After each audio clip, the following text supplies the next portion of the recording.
Non-cooperation movement, political science.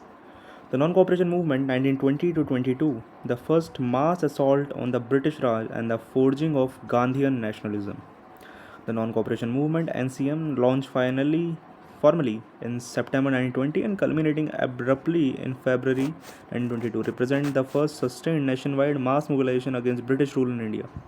From a political science perspective, it was a revolutionary experiment in political warfare, a systematic strategic attempt to delegitimize and paralyze the colonial state through the organized withdrawal of public consent and cooperation. It marked the definitive arrival of Mahatma Gandhi as the supreme leader of the Indian national movement and transformed the Indian National Congress from an elite debating society into a revolutionary mass organization. The genesis, the confluence of grievances, a tinderbox of discontent. The NCM did not emerge from a vacuum, it was the product of a powerful confluence of political, religious, and economic grievances that created a perfect storm of anti colonial sentiment.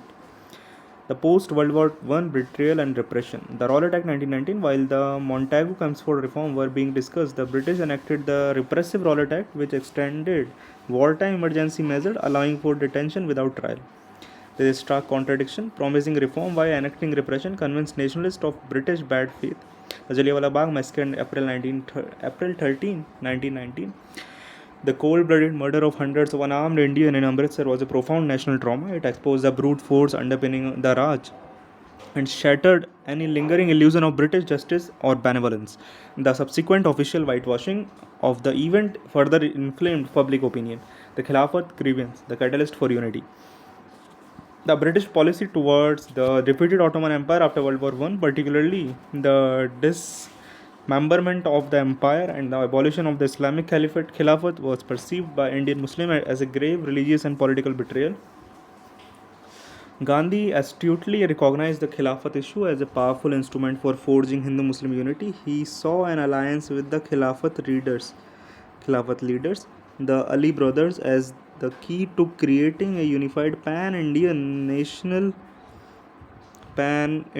anti-colonial front. This alliance was a masterstroke of political strategy, broadening the base of the impending movement immensely. The failure of the Montagu-Chelmsford reforms, the Government of India Act 1919, with its unworkable system of diarchy, was declared inadequate, unsatisfactory, and disappointing by the Congress. It was clear that the path of constitutional cooperation had yielded only a hollow and dysfunctional form of power sharing. Source integration. The political climate is detailed in Bipin Chandra's India's struggle for independence. The strategic thinking behind the Khilafat alliance is analyzed in Gail Minault's The Khilafat Movement. Religious symbolism and political mobilization in India and Judith M. Brown's Gandhi's Rise to Power, Indian Politics 1915 to 22. The launch and the program, a blueprint for peaceful revolution. The movement was formally launched by the Indian National Congress in September 1920, following its endorsement at the Calcutta session and its final ratification at the Nagpur session in December 1920. The goal, Swaraj in 1 year. Gandhi made an audacious promise: if the program was followed sincerely and universally, Swaraj self-rule would be achieved within a year. This timeline, while unrealistic, captured the popular imagination and generated tremendous initial momentum. The progressive stages of non-cooperation. The program was designed to be progressive, escalating the pressure on the British state in a disciplined manner. Surrender of titles and honorary offices, resignation from nominated seats in local bodies, boycott of government schools, colleges, and law courts. This led to the establishment of national institutions like Kashi Vidyapeeth, Jamia Millia Islamia, and Gujarat Vidyapeeth. Boycott of British goods and promotion of Swadeshi, the bonfires of foreign cloth became powerful symbols of defiance and self-reliance. Boycott of the upcoming elections under the 1919 Act. Lastly, if the above steps did not yield result, non-payment of taxes. The Gandhian philosophy in action. The movement was a practical application of Gandhi's core principles: Satyagraha, truth force, the insistence on non-violence as a positive active force, withdrawal of consent based on the idea that the government depends on the cooperation of the governed. By withdrawing this cooperation en masse, the state's authority would crumble. Source integration. Gandhi's own rationale and the program are laid out in his writings in Young India and Harijan, which are essential primary sources. The organizational blueprint was formalized in the Congress Constitution adopted at the Nagpur session 1920. Third, the spread and social base, a truly national awakening. The NCM, non-cooperation movement, saw unprecedented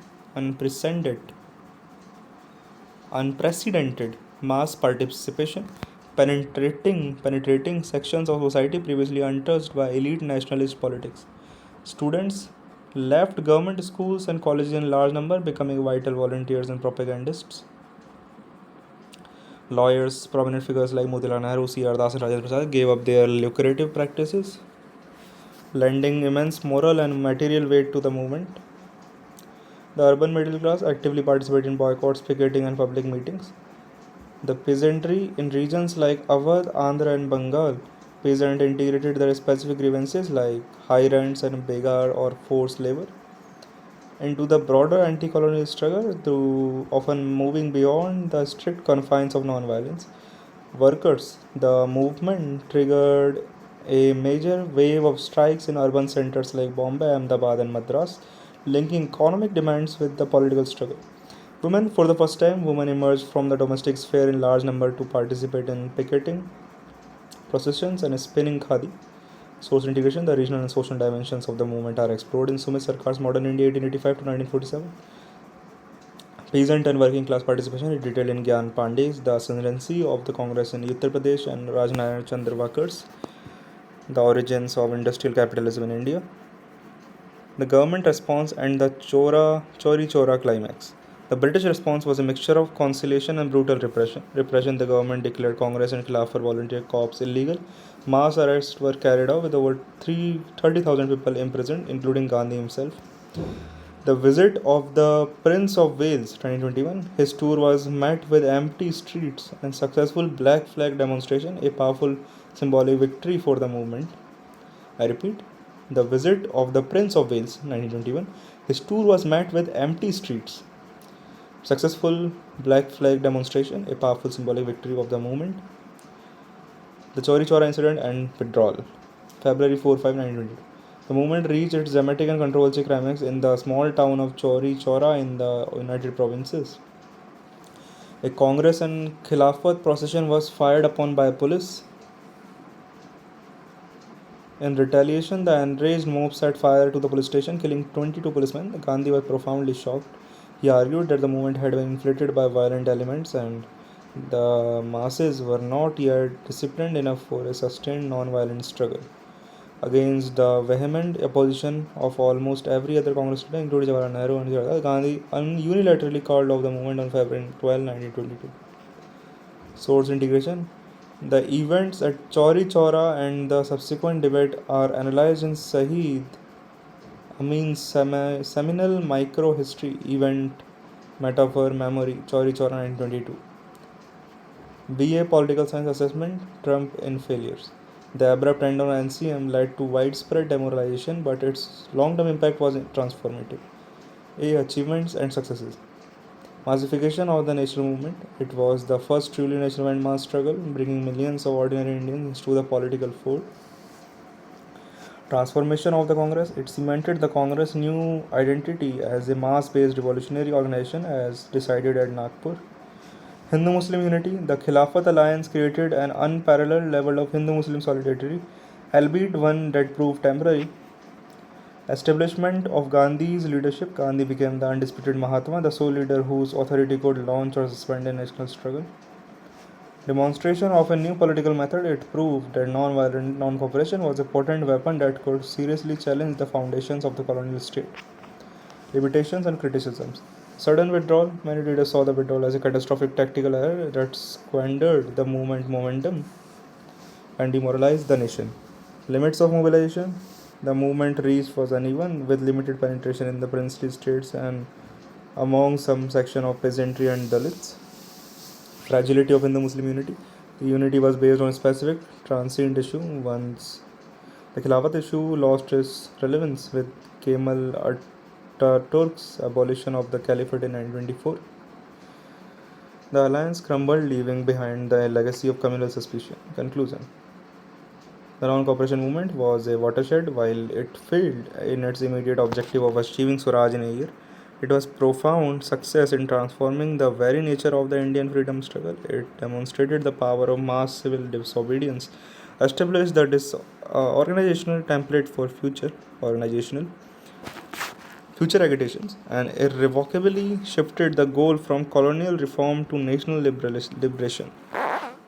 The movement's abrupt end at Chori Chora remains one of the most debated what if movements in Indian history, but its legacy is undeniable. It was the fiery crucible in which the mass based Gandhian phase of India's struggle for independence was forged. It taught the Indian people that they possessed the power, through collective and disciplined action, to challenge an empire. Okay, topic is completed. Let's meet in another topic.